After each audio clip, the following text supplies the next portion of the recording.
नमस्कार मित्रों, आज की इस वीडियो में हम बात करेंगे कनक यक्षिणी साधना के अनुभव के बारे में, जो कि एक प्रकार से कर्ण पिशाचिनी की तरह ही एक यक्षिणी होती है। लेकिन ये कर्ण पिशाचिनी नहीं होती है, लेकिन सेम टू सेम ये भी उसी तरह की यक्षिणी होती है, जो कि कान में अपने जो भी साधक के प्रश्न होते हैं उसके उत्तर देती है। तो ये अनुभव मुझे एक साधक ने भेजा है, तो इस वीडियो में हम बात करेंगे कर्ण यक्षिणी साधना के, कैसे उन्होंने इसको सिद्ध किया और किस प्रकार इस यक्षिणी से उन्होंने काम लिया। तो चलिए वीडियो में बात करते हैं। तो मित्रों, ये सबसे पहले बताते हैं कि इन्होंने गुरु दीक्षिणा ली हुई थी। इनके गुरु ने इनको कनक यक्षिणी साधना के बारे में बताया था और इनको मंत्र जप किया था। इन्होंने अपनी जो भी साधना थी एकांत में की थी। 30 दिन की इनकी साधना थी, ये बतलाते हैं। एकांत में की थी इन्होंने, जंगल में, जंगल हो सकता है या कोई भी मैदान, यहाँ पर कोई किसी प्रकार का कोई इनको तंग ना करें। और ये रात्रि के दूसरे प्रहर होती है। दूसरे प्रहर मतलब 12 बजे के बाद, मतलब 1-2 बजे या 12 बजे, जितना बजे है उसके बाद। तो ये मेरे को खुद बतलाते हैं कि जैसे जैसे इन्होंने अपने गुरु से सुरक्षा घेरा का मंत्र भी लिया होता है। सबसे पहले उन्होंने सुरक्षा घेरा बनाया, उसके बाद उन्होंने उसका मंत्र जप किया, गुरु दक्षिणा का जो भी मंत्र था वो किया। उसके बाद इन्होंने जो उनको मंत्र दिया था कनक यक्षिणी का, वो ये हर रात्रि में करते थे, अकेले जाते थे। और हाँ, इन्होंने 30 दिन में इनको बोला था कि एक दिन में 5000 जप करना है तूने, कोई भी समय, मतलब रात्रि में। तो ये एक दिन में 5000 जप माला का फेरते थे। उसके बाद ही रात्रि के प्रहर खुद अकेले जाते थे और खुद वापस आते थे। तो ये बताते हैं कि 1-2 हफ्ते तो इनको कुछ नहीं हुआ, लेकिन दूसरे हफ्ते जैसे ही, मतलब दूसरे हफ्ते का पहला सोमवार आया तो इनको धीरे धीरे अनुभव होना स्टार्ट हो गए। अनुभव ये था कि इनको ये सपने वगैरह थे, काफ़ी सपने वगैरह आने स्टार्ट हो गए, जिसमें खून इनको दिखने लगा, किसी की मृत्यु हो गई, अपनों की इनकी मृत्यु हो जाना। धीरे धीरे ये सपने इनको ज़्यादा होते गए। और ये खुद बताते हैं कि कुछ टाइम ऐसा आ गया था 2 हफ्ते के बाद कि इनको रात को नींद नहीं आती थी सपनों की वजह से। जैसे ये सोते थे बार बार सपने आते थे, जिसकी वजह से इनकी जो नींद है काफ़ी ख़राब हो गई थी। क्योंकि ये जो साधना होती हैं, इनको जब भी करते हैं, कोई भी साधना हो, तो चाहे वो दिन की हो रात की हो, जो साधक होंगे उनको पता होगा कि इसमें पता क्या होता है कि इसमें आपने सोना नहीं होता है। मतलब आपको 21 दिन की साधना करनी होती है, तो 21 दिन में आपने सुबह सोना नहीं है, सिर्फ और सिर्फ रात को ही सोना है। तो ऐसा होता था। तो इनको काफ़ी दिक्कत आ गई। उल्टा इनकी जो साधना थी वो थी भी रात को 2 बजे के बाद इन्होंने जप करना था, जितना 5000 जप करना था। मतलब कि 30 दिन में इन्होंने हर एक दिन 5000 जप करना था, तो करना था। उसके बाद इन्होंने वापस आना था, वो भी एकांत में जप करना था। तो ये बताते थे कि 2 हफ्ते बाद तो इनको काफ़ी दिक्कत सामना करना पड़ गया। मतलब जो उनकी आंखें थी वो भी काफ़ी काली हो गई। इनको घर वाले भी पूछते थे कि क्या हो रहा है, ये आंखों में क्या हो गया, इतना इतना क्या तू करता है। लेकिन इन्होंने कुछ ना कुछ तरीके से उनसे बचा लिया। और खुद भी इन्होंने पूरा समर्पण किया। अपने गुरु से भी पूछा कि ऐसे ऐसे मुझे दिक्कतें आ रही हैं, मुझे सुबह भी नींद लगती है, मैं क्या सो जाऊं। लेकिन उनके गुरु ने स्पष्ट इनको कहा था कि सुबह तुमने नहीं सोना है। अगर तुमने सोया तो काफ़ी तेरा जो जप तप है काफ़ी निष्फल हो जाएगा। तो ये बताते हैं कि काफ़ी मेरे को कई बार तो मैं जप करने गया था तो मेरे को काफ़ी नींद आती थी, लेकिन फिर भी मैं काफ़ी कंट्रोल करता था। और जब भी मैं जप करने जाता था और जब भी वापस आता था वो, तो काफ़ी बार मेरे को ऐसे लगता था कि मेरे साथ साथ कोई चला है या पीछे चला है। लेकिन जब भी मैं पीछे आगे पीछे देखता था तो कभी कोई नहीं होता। लेकिन 2 हफ्ते, तीसरा जो हफ्ता चला, तो ये खुद बतलाते हैं कि 15वां 16वां दिन था, तो ये खुद बतलाते हैं कि 21 फुट लंबी, नहीं 7 फुट लंबी एक काले वस्त्र पहनी, सफ़ेद बालों वाली, माथे पे एक लाल सा सिंदूरी टिक्का लगा हुआ, मुंह जैसे सूखा हुआ, मतलब पीला रंग था उसका। और जो उसके दांत थे, सिर्फ 2 दांत थे। और पूरे इस मुंह में झुर्रियाँ पड़ी थी। आंखों के ऊपर भी मांस लटका हुआ था, सारे मुंह पर उसका लटका हुआ था। तो वे जब कर रहे थे तो इनके सीधा सामने आके खड़ी हो गई और कुछ बोली नहीं, लेकिन सामने आके खड़ी हो गई। ये खुद बतलाते हैं। लेकिन इनकी ये खुद बतलाते कि उस दिन इनकी हिम्मत जैसे कलेजा फटने को नहीं आता वैसा हो गया था। लेकिन फिर भी इन्होंने काफ़ी, मतलब अपने पे पूरा यकीन रखा और इस चीज़ों से इन्होंने काफ़ी अपना कंट्रोल किया। लेकिन इन्होंने अपना जप जो भी था जप करते गए। इनके गुरु से विशेष इनको बोला था कि वो आएगी, इनको विशेष बतलाया था कि ऐसे ऐसे अनुभव होंगे तेरे को, तू कुछ नहीं करना, तू जो सुरक्षा घेरा होगा उसके बाहर तूने नहीं निकलना है, और अपना जप तप करके कुछ भी हो, चाहे कुछ भी हो, तेरे साथ जो भी आए चले, तूने कुछ उसको ना बोलना है ना बात करनी है। जब तक 30 दिन नहीं होते पूरा मंत्र जब क्लियर नहीं होता तब तक तूने ये मंत्र जप करते रहना है। तो फिर अगले दिन ये फिर आए फिर अगले दिन वही 7 फुट की जो औरत थी, बूढ़ी औरत थी, सफ़ेद उसके बाल थे, काली उसने साड़ी पहनी हुई थी, पैर उसके आधे मतलब टेढ़े थे, मतलब पूरे पीछे को नहीं थे लेकिन आधे टेढ़े थे, सीधे भी नहीं थे उसके पैर, नाखून बड़े बड़े थे, मुंह में ऐसी झुर्रियाँ पड़ी थी, बाल सफ़ेद, माथे पे लाल टीका लगा हुआ था। और जब भी वो इनके पास जब भी आती थी वो औरत, अगले दिन फिर आई तो काफ़ी ऐसी दुर्गंध लेके आती थी मानो जैसे कोई जानवर वगैरह सड़ा हो, मतलब इनको इतनी दुर्गंध होती। लेकिन ये इन्होंने अपना कभी भी मंत्र जप करना बंद नहीं किया। तो यही बताते हैं कि जैसे ही 28वां और 29वां दिन था तो फिर ये जो यक्षिणी थी अपने पूर्ण रूप से, इसका ये जो स्वरूप है ऐसा ही था, काले वस्त्र पहने हुए। लास्ट दिन भी यही यक्षिणी आई और आके इसने जब, लेकिन ये बतलाते हैं कि जब ये पहले यक्षिणी पहले दिनों में आती थी इसके गले में कुछ नहीं था, लेकिन जिसमें लास्ट दिन था उसमें उस दिन इसके जो गला था ना वो मतलब हड्डियों की मालाओं से भरा हुआ था। हाँ, और ये आके सीधा इसके आके खड़ी हो गई और वहाँ पे बैठ गई। उसके बाद तो इनके गुरु ने जिनको बतलाया था कि लास्ट दिन के बाद जब ये आएगी, जब तक ये बैठेगी नहीं तब तक तेरे को ये सिद्ध नहीं होगी, और उसके बाद तूने इससे वचन लेने हैं। वचन क्या थे? वचन थे मेरी आज्ञा के बिना तू कोई काम नहीं करेगी जब तक मैं तेरे को बुलाऊंगा नहीं, दूसरा वचन तो तू आएगी नहीं, और तीसरा मेरे बोले बिना कोई भी कार्य नहीं करेगी। ये 3 वचन इन्होंने लिए, और उसने भी यक्षिणी ने इनसे कुछ वचन लिए जो कि ये मेरे को इन्होंने बतलाए नहीं है, ये गुप्त रखने को बोला है जिसके कारण इनकी सिद्धि वगैरह कोई खराब ना हो। तो उसके बाद ये बतलाते हैं कि जब कभी भी ये जो यक्षिणी थी ना, कभी भी इसको मतलब मंत्र के थ्रू जब भी मतलब याद करते थे या ऐसे भी याद करते थे तो ये मंत्र यक्षिणी इनके पास आगे पीछे आ जाती थी, और इनके जो कान है ना, कानों में इनको जो भी प्रश्न का उत्तर थे जिसके बारे में पूछते थे बतला जाती थी।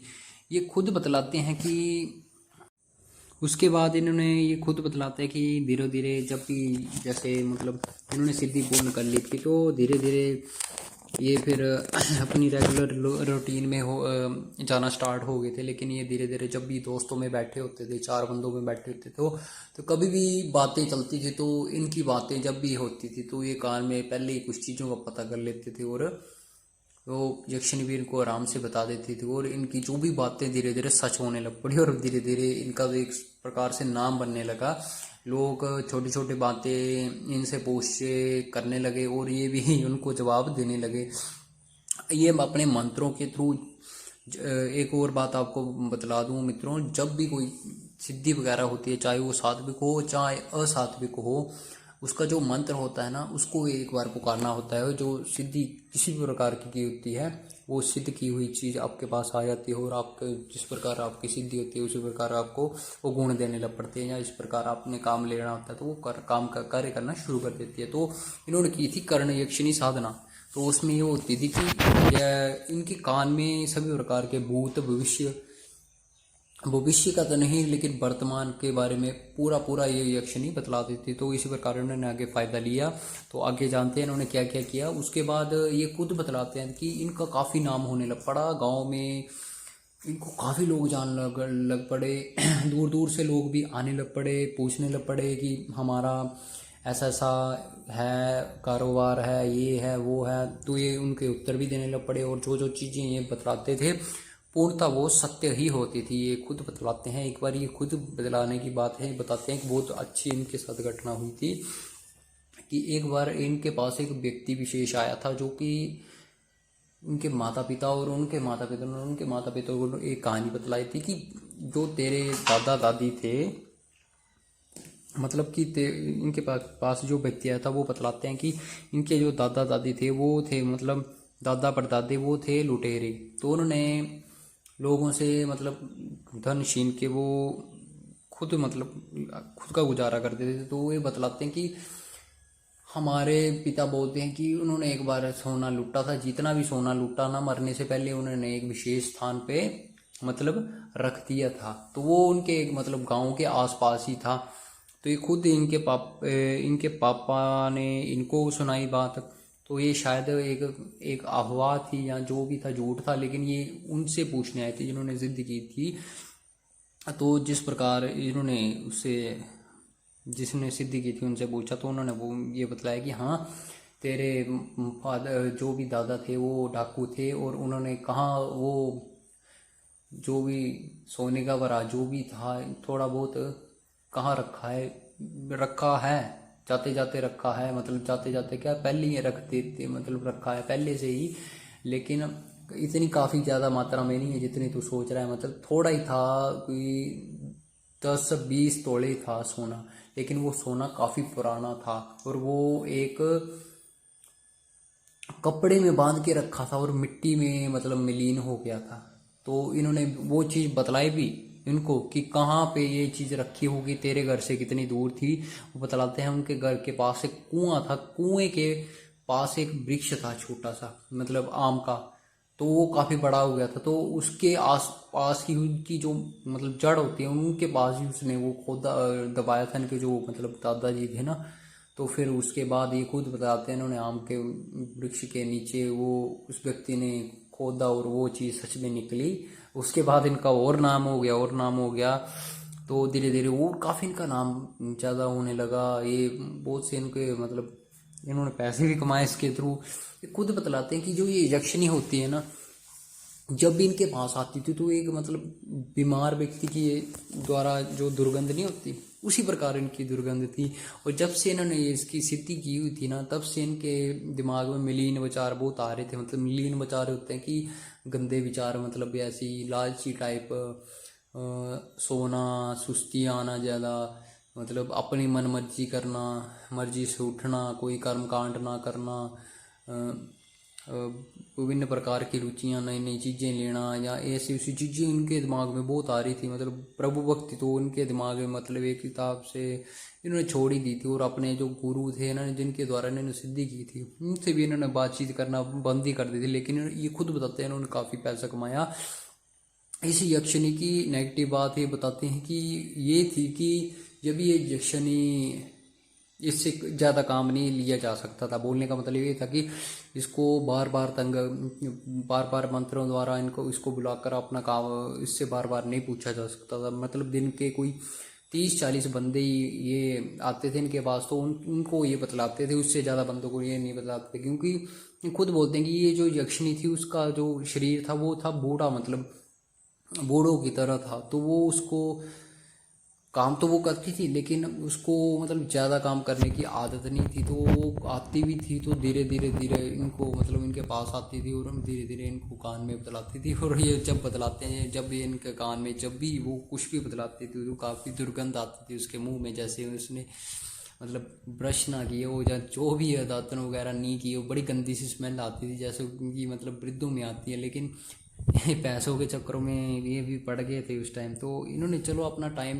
जो भी जैसे भी था इन्होंने किया, उससे फ़ायदा लिया फिर। लेकिन खुद ये बोलते हैं कि धीरे धीरे इनकी भी थोड़ा मिलीन विचारों में ये भी काफ़ी तृप्त होने लगे। लेकिन फिर भी इन्होंने ये यक्षिणी साधना मतलब कर ही रखी, एक बार कर ली थी। तो साधना के यही फायदे होते हैं दोस्तों, चाहे वो सात्विक हो असात्विक हो, आपको डायरेक्टली इनडायरेक्टली फ़ायदा मिलता ही मिलता है। चाहे वो भगवान की करो या पिशाच की करो, डायरेक्टली इनडायरेक्टली आपको फ़ायदा मिलता है। चाहे वो फ़ायदे के साथ नुकसान भी हो, वो बात अलग है। तो यही चीज़ें इन्होंने हमें अपने अनुभव में बतलाई और प्रेजेंट टाइम में भी इस यक्षिणी से काफ़ी मतलब काम करवा रहे हैं। लेकिन फिर भी इन चीज़ों से मैं यही बोलूँगा, ऐसी यक्षिणियों वगैरह से करने से अच्छा है कोई सात्विक साधना कर लो।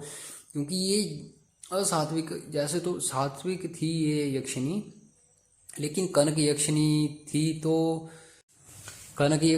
तो ये, इसका जो शरीर होता है तो ये खुद ही बतलाते हैं कि 7 फुट का इसका शरीर था, काली साड़ी पहनी हुई थी, पैरों में कोई किसी प्रकार की चप्पल वगैरह नहीं थी, नंगे पैर होते थे उसके, पैरों के नाखून काफ़ी मोटे मोटे और बड़े बड़े थे, मुंह में काफ़ी झुर्रियाँ आ गई थी, दांत जैसे 2 दांत बाहर को निकले हुए थे, सर पे सफ़ेद बाल थे, वो बाल खिलरे हुए थे, मतलब खुले थे, सर पे माथा लाल सा टिक्का लगा हुआ था और गलों में इसने मुंड की माला धारण की हुई थी। तो जब भी ये आती थी ये काफ़ी मतलब उसको देख के डर जाते थे, लेकिन धीरे धीरे उनको आदत भी हो गई थी। लेकिन ये मैं यही बोलूँगा कि ये भी एक कर्ण पिशाचिनी की तरह ही एक सिद्धि थी, लेकिन ऐसी सिद्धि नहीं है। ये होता है कि जिस प्रकार ने जिस स्वरूप का आपने जो कि सिद्ध किया हो तो वो आपके साथ परमानेंट रहता है और वो चीज़ आपको दिखती है। ऐसा कभी नहीं होता कि अदृश्य होके वो चीज़ ना दिखे, वो हमेशा आपको दृश्य होके ही दिखती है और आपके आसपास ही रहती है, चाहे आप जहाँ मर्जी हो, अगले कोई आपके सामने बैठे उसे दिखे ना दिखे, लेकिन